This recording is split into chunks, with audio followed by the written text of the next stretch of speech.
Hey there, I'm Melanie from jarofthread.com. I'm back with a video to make a card today.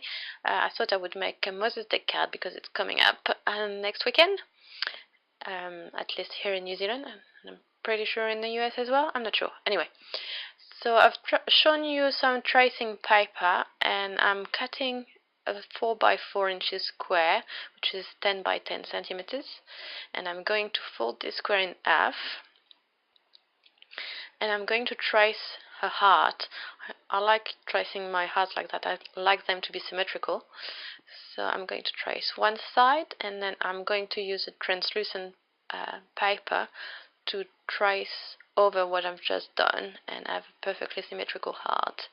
You can use this technique with copy paper as well, printer paper.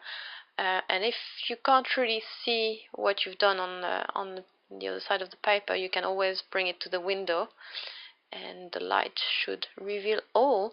So I'm going to trace on the other side of the paper here, and this card took me maybe half an hour to do. The longest will be to do all the thread stuff, but it doesn't take really long. I was actually quite surprised. And here I'm cutting a piece of craft cardstock about 4 1/4 by 5 1/2 inches. I have no idea how much that is in centimeters. For some reason, everything card related or paper craft related is in inches, and so I'm kind of using those measurements. And here I'm going to line up my heart, and I want it to be quite high up because I want to stamp something underneath, but I also want to be able to tape it to my card up, so I'm going to slide it down a little bit, and I'm using the center fold to line it up as well. It's quite handy. And now I'm going to use a quilling tool. I'm not quite sure what it's called, and one end is this pokey end, and the other end's got this notch where you can wrap paper. Here you go. And I'm going to use that to make my holes. You could use a needle if you wanted to, but that might make your hand a bit sore.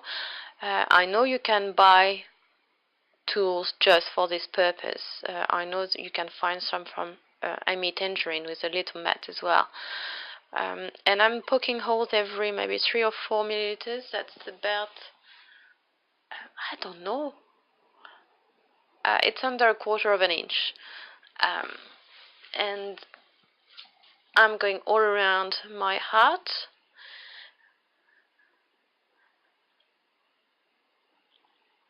because I'm going to use that to pass my thread back and forth. And then I'm showing you the other side, and because I know my washi tape is going to tear up my craft paper, I'm making sure that I can see the holes on the other side and that they're punched through. So that's what I'm showing you here. I'm going on the other side, making sure to not hurt myself because it's quite pointy tool. And that's it. I'm going to do the rest off camera because it's a bit boring. There you go. I've done all of it, and I'm taking the tracing paper off. And I'm going to use some thread. I'm using some pearl cotton in size 12 and some milliner's needle, but really use whatever you've got. If you've got floss, make sure you're only using 1 or 2 strands, but you could use sewing thread, regular sewing thread, and whatever needles you've got, as long as it's not too big. You don't want the hole to be much bigger than what we've poked through. So I'm going to thread that, and yeah, I managed to do that on camera, which is pretty good.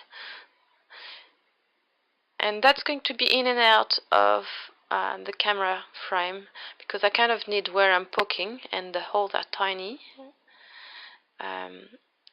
Because it's going on the card, I don't really want to make knots, so I'm using washi to hold my thread. And then I'm going to go up and down randomly. There's no rhyme or reason. I just want to cover the heart, and I want the shape to be obvious, but I don't want to follow the outline.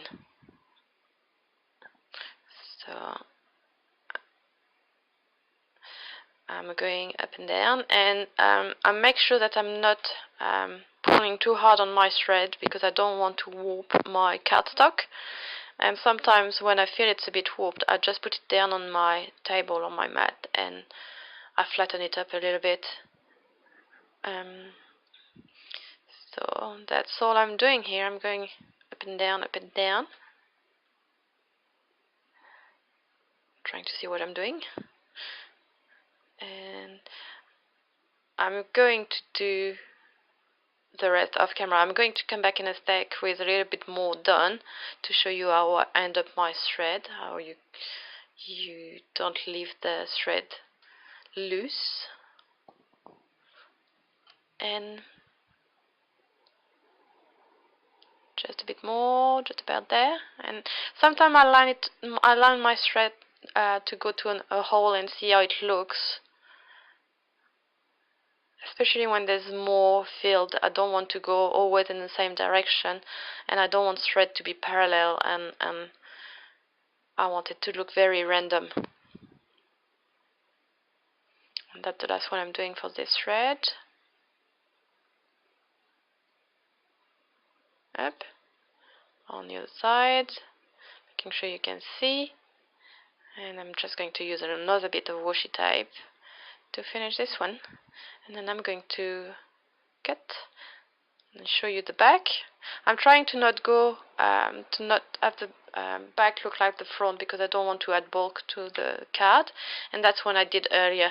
That's my practice run, and I really like how it turned out, so I thought I would show you guys what you can do. And this one is going on most of the card, but I'm going to make a few of those to go in my project life as well. I think it would be nice to have some cards like that I've done myself. And here I wanted to show you that you don't have to just do hearts. You could do Christmas tree. Unfortunately that didn't record, but that's the same technique. You trace one side and then you use the transparency to trace the other side to look exactly the same. And recorded, I've got butterfly, so I'm going to show you how you can do a butterfly like that. Anything that's symmetrical, you can use the same technique if you want it to be absolutely symmetrical, if you're a bit OCD like me.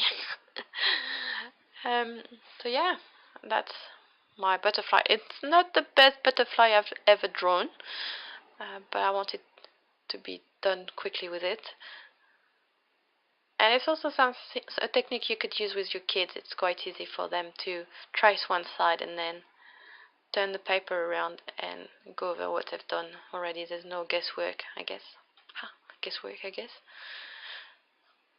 That's the third time I'm recording this voiceover. I'm having mic problems. I've got a couple of new mics to try out, and they're not very nice to me today. So here are my little design things. I'm going to keep the Christmas tree for my Christmas cards probably. And now I'm going to make my card. I'm cutting my cardstock 4 1/4 by 11, and then I'm going to score. I don't have a scoring tool or score pad or whatever it's called, so I'm just using my bone folder and my paper trimmer, and that does the work just fine.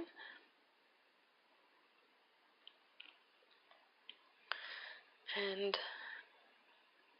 for this one I decided I wanted to stamp something, and really you should do your stamping before you do all the stringing, because if something goes wrong with your stamping, then you don't have a whole heart.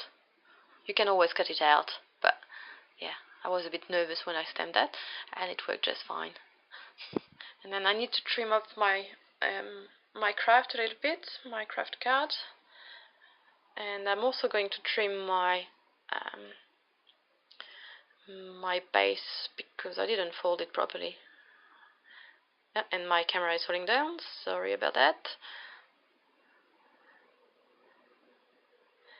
And now I'm going to line that up and figure out I need to cut a little bit more.